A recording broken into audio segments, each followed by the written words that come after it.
In the history of rock and roll, I'm convinced that there is no other band that has gotten as famous as fast and then threw it all away like overnight. I remember hearing the most beautiful sound I have ever heard in my life.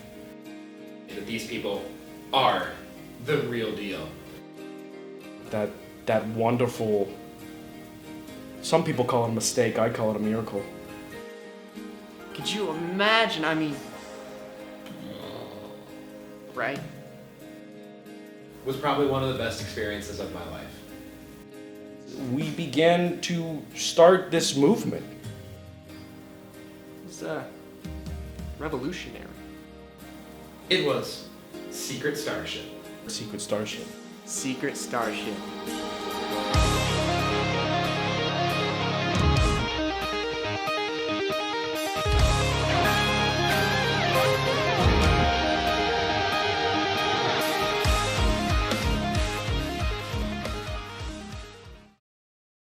I remember it was cold outside, wintertime. Me and my wife were driving down the highway and Springsteen was on. I always play Springsteen on the 80s radios. I'm like, Springsteen was on, and I didn't want to listen to Springsteen, so I switched it. And I remember hearing the most beautiful sound I have ever heard in my life. It was a keyboard lead played so elegantly that tears began streaming down my face. And my wife said, "What's going on?" I said, "Listen, Missy, shut it." And I sat there in reverence and awe. And it was beautiful. And that was the first time I heard Secret Starship. Secret Starship. Falco Lombardi. Flower Red and Black. Roxanne. And the Pepe King. You know, Secret Starship got their start. They were just this small band playing these little shows in nightclubs and bars and church talent shows. And nobody had really heard of them yet. They managed to get themselves a pretty decent sized show in Philadelphia. And that's when it took off. I went to Philadelphia, the only place I knew to go, and I saw them. And that's when it happened. That wonderful, some people call it a mistake, I call it a miracle. I'm Falco Lombardi. I'm the lead guitar player and vocalist of Secret Starship. At least, I was. We were getting on the stage, and Pepe King, well, he forgot his bass. Let me just say, that was the best day of my life. He got up on the stage. He was excited, but at the same time he realized, shoot, I don't have my bass. So we start playing, and out of nowhere, he just starts playing bass like this, without a bass. And I said, Pepe King, why are you doing that? And he said, I forgot my bass. And I said, okay. When the Pepe King, he came out, but he forgot his bass. And I was like, what's gonna happen? So we played the show. Everyone loved it. We had the best crowd ever. And it was beautiful. I cried again. My wife wasn't there. We were going through a rough time after I heard it the first time. So I caught him up after the show and I said, look, I need to be a part of this. And out of nowhere, this guy walks up to us. He's like, I love what you're doing here. I want to be a part of this. And I said, okay. Secret Starship. Oh, that takes me back. Many years ago in Philadelphia at the Club 991. This band came out on stage and I really started grooving with it and really decided, this was the band that I wanted to start following. And then that's when I decided they were going to sign with the Lexington Company. Afterwards, the band was on such a high. Their second studio album went gold. Then we play a show in Texas. We get there. They don't have a keyboard or a piano or anything. We're like, it's 5 minutes before the show. We get here. They don't have the stuff that we asked for. And I was like, okay, are we doing this again? First Pepe King and now Roxanne? I don't think this is gonna work. And I said, guys, I don't know if we should be doing this here. And they were like, we got to. The crowd loves it. They're like, did this girl just come out here? And did she just play? First they don't got a bass player, now they don't got a keyboard, but they're air playing it, and we were like freaking out.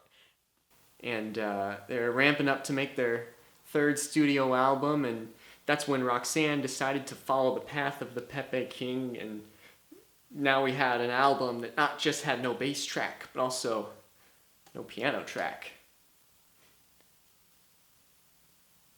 Platinum. In 1 week. And I thought, wow, we have something good here. Let's stick with it. And then next thing you know, Flower says, hey, what if I didn't play the drums? And I said, look, man, we got something good here. Let's not ruin it. But he was persistent. And they played a couple more shows with the drums, and next thing you know, he comes out with just the sticks, no set. And I was worried, but they all seemed to like it. It was really something. The crowd went crazy when he did his drum solo in track 8 of the third album. What was it called again? Do you remember what it was called? Yes, it was a Skinless Unicorn Party. Skinless Unicorn Party. Funny story about that track, actually. If you listen in the very background, you can hear me yelling, hey guys, the tacos are here. Because we were recording it very late at night. None of us had eaten. Hey guys, tacos are here. So then, one by one, they start abandoning their instruments on stage. And that all led to the cathedral. Can you tell us about the fateful show at the cathedral?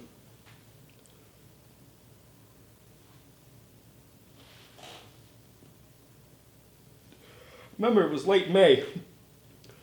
I'm sorry. Now, anybody who's anybody knows about the cathedral. What went down there was a tragedy. I don't think there's been another show quite like the cathedral. Mostly in the way that it disappointed people. From there, we get up on the stage, we're starting to play, and we go and I don't want to talk about it. Let's just say from there the band went downhill. You see, at first the fans seemed to be excited, excited. It's something new. 1 or 2 instruments missing from a band is phenomenal. It's innovative. However, when you forget all instruments and you're just on stage, your crowd doesn't really like that. First, the crowd was confused. Some people were kind of eyeballing the exits. And then they started booing. Get off the stage!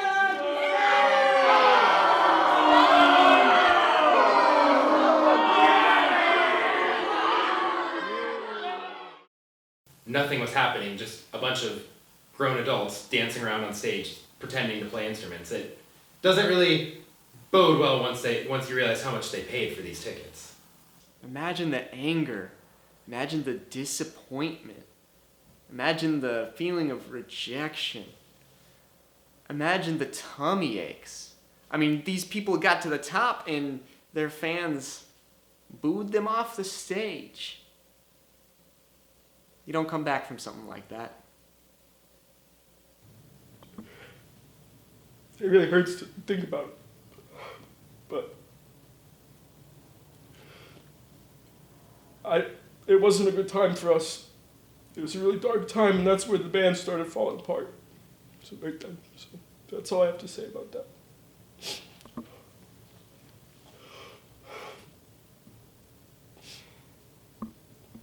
After the show, it was a disaster. The band members were in uprise. They were not to speak to anyone. They were blaming each other. They were in fights. They were calling each other mean names. And the fans were just destroyed. After that, that's when the band members took off in their own directions. And no one was to blame. We were all a part of the mess that had become from that cathedral show. So yeah, they were not happy, and I was sad. I cried again, this time because I was going through a rough divorce at the time. My wife did not like how interested I was in Secret Starship, but yeah, it was a hard time after the show, and it all was downhill from there. Big breach of contract. They had 4 more albums to go on their contract, and the band just splits, disappears into thin air, and poof, all the money that Lexington Company had invested, gone overnight. Secret Starship cost us everything. You see, after the night at the cathedral, they all went their separate ways. I stopped talking to Flower because of some personal issues. I figured out he was talking to my now ex-wife. He became a real jerk after that. Flower just kind of disappeared into the background most of the time and didn't really know where he was going to head off to. The Pepe King, after Flower left, he decided to leave, and he became a silent monk. The Pepe King swears a vow of silence and goes and joins a monastery in China.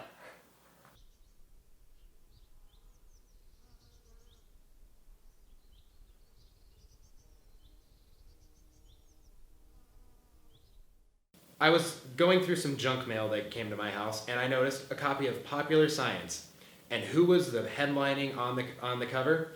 Roxanne, with the biggest breakthrough of the modern age.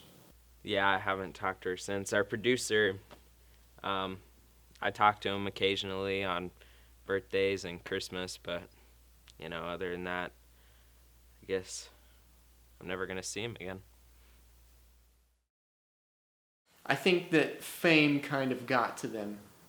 I think that this idea that they had started on accident, this gimmick that was gaining all this attention, I think it kind of pushed them in the wrong direction. We were up there and we made a stupid mistake, and I'm sorry that we're not putting out any more music.